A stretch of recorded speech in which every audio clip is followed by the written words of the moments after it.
Salam saudaraku, di konten kali ini kita akan meluruskan ada dua polemikus Islam yang sesat dalam memahami ajaran Kristen, ya sehingga wajar ya akhirnya mereka ini menjadi mualaf ya.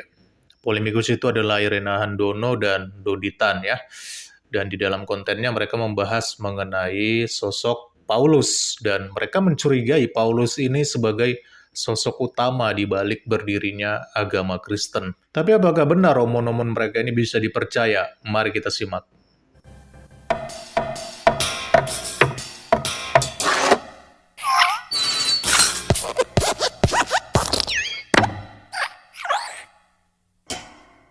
Di dalam Bible pun tidak pernah dinyatakan bahwa bahwa Paulus itu adalah murid Yesus yang inti. Iya. Itu tidak ada. Betul. Sampai muncul ini Kristen ini buatan Yesus atau buatan Paulus. Itu kita bisa melihat di mana sih sebenarnya Kristen itu ditetapkan. Ya. Pertama kali ya. Pertama kalinya. Ya. Dan kemudian kita bisa meneliti juga bahwa itu di Kisah Para Rasul ya. Kisah Para Rasul pasal 11 ayat 26. Ya. Di mana saat itu Paulus ini berhasil mengajak sebagian daripada murid-murid Nabi Isa yang melalui pendekatan melalui Barnabas sebenarnya. Dan kemudian mereka ini memang selama Nabi Isa ada di tengah-tengah mereka, Nabi Isa melarang mereka untuk keluar dari Yudea. Tapi ini dibawalah ke Antioquia. Antioquia itu sekarang ini ya letaknya di Turki Selatan lah ya. gitu ya. Kalau nggak salah sekarang apa ya? Anatolia. Anatolia ya. Di sana.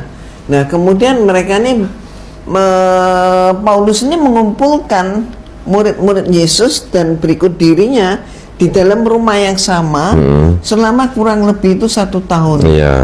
Dan setelah 1 tahun kemudian mereka menamakan diri bahwa mereka inilah Kristen. Jadi pertama kali disebut Kristen itu adalah peristiwa Antioquia. Paulus bukan murid Yesus yang inti, itu kata Irena Handono ya.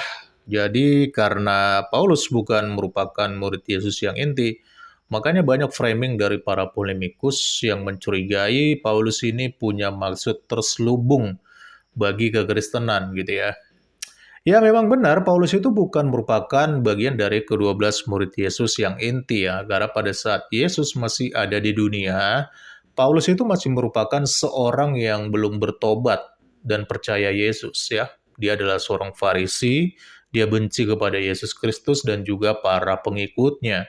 Tetapi walaupun Paulus bukan bagian dari ke-12 murid inti Yesus, Paulus itu dia lebih dikenal sebagai rasul atau apostolos, bukan sebagai murid atau matetes dalam bahasa aslinya ya.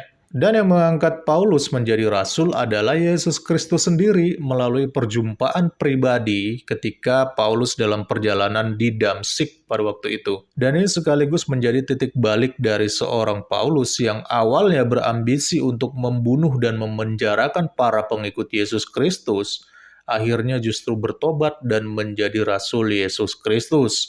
Di dalam Kisah Para Rasul 9 ayat 15 dikatakan, tetapi firman Tuhan kepadanya, pergilah, sebab orang ini adalah alat pilihan bagiku untuk memberitakan namaku kepada bangsa-bangsa lain, serta raja-raja dan orang-orang Israel. Jadi firman Tuhan sendiri dari Yesus Kristus yang mengatakan bahwa Paulus merupakan utusannya ataupun merupakan rasulnya.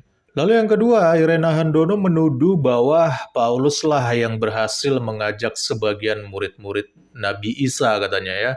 Saya coret nih ya, jangan pakai kata Nabi Isa, pakai kata Yesus Kristus. Jangan disama-samakan antara Nabi Isa dan Yesus Kristus. Ya, jadi Paulus berhasil mengajak sebagian murid-murid Yesus Kristus melalui pendekatan Barnabas. Itu tuduhan dari Irena Handono. Dan ini jelas adalah memutarbalikkan fakta. Kalau kita melihat dalilnya, kita melihat di dalam Kisah Para Rasul, ya padahal justru Barnabaslah yang mengajak dan membawa Paulus ke Antioquia untuk tinggal bersama-sama dengan jemaat dan juga murid-murid Kristus lainnya. Lalu setelah 1 tahun, barulah mereka dikenal sebagai Kristen, yang artinya pengikut Kristus. Berasal dari bahasa Yunani koine, yaitu Kristianos, yang secara literal itu dapat diartikan sebagai pengikut Kristus ya, jadi bukan pengikut Paulus. Jadi Irena Handono sudah menuduh bahwa ada intrik dari seorang Paulus untuk mengajak murid-murid untuk mendirikan sekte ini gitu ya.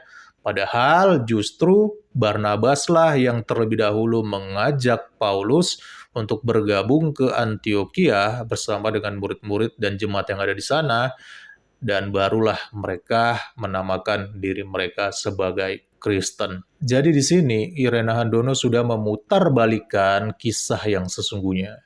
Lalu yang berikutnya, Irena Handono juga mengatakan kalau Nabi Isa, jangan pakai Nabi Isa lah ya, kita pakai Yesus Kristus saja ya, karena kita nggak bisa menyamakan Nabi Isa dengan Yesus Kristus.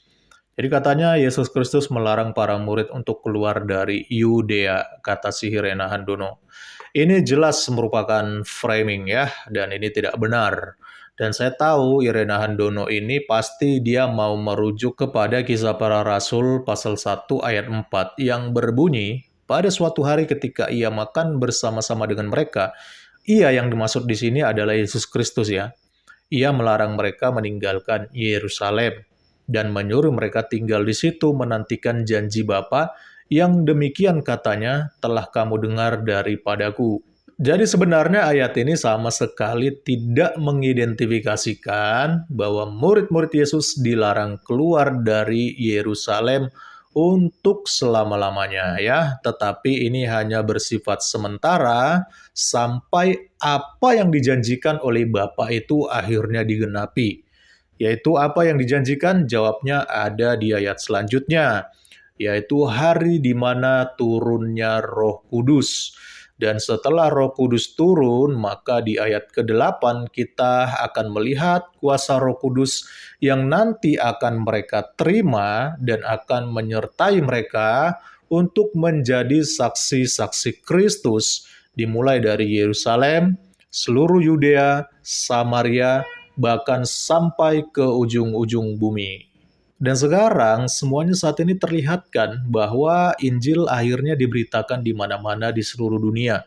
Dari yang awalnya hanya bermula di Yerusalem, tetapi oleh karena kontribusi dari para murid dan rasul beserta dengan seluruh orang percaya kepada Kristus yang disertai dengan kuasa Roh Kudus, berita Injil akhirnya tersebar sampai ke ujung-ujung bumi.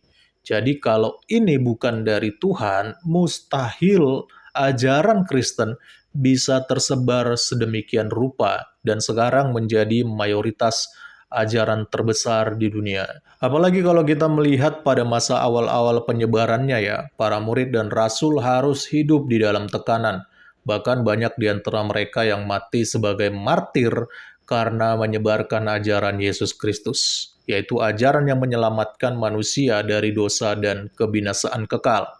Bukan hanya para murid dan para rasul, sampai saat ini pun kekristenan masih banyak dihalangi dan juga dipersekusi ya, bahkan di era digital sekarang, di dalam podcast-podcast polemikus Islam, kekristenan itu terus dibahas dan dibelokkan dengan pemahaman-pemahaman mereka yang sesat.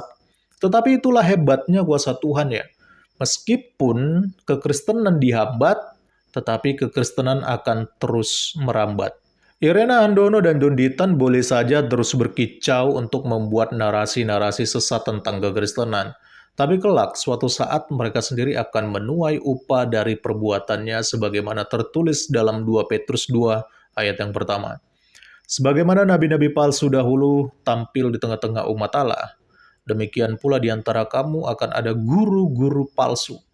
Mereka akan memasukkan pengajaran-pengajaran sesat yang membinasakan, bahkan mereka akan menyangkal penguasa yang telah menebus mereka, dan dengan jalan demikian segera mendatangkan kebinasaan atas diri mereka. Sekarang kita pahamkan kenapa mereka akhirnya memilih mu'alaf. Salam kritis, Tuhan Yesus memberkati. Salam.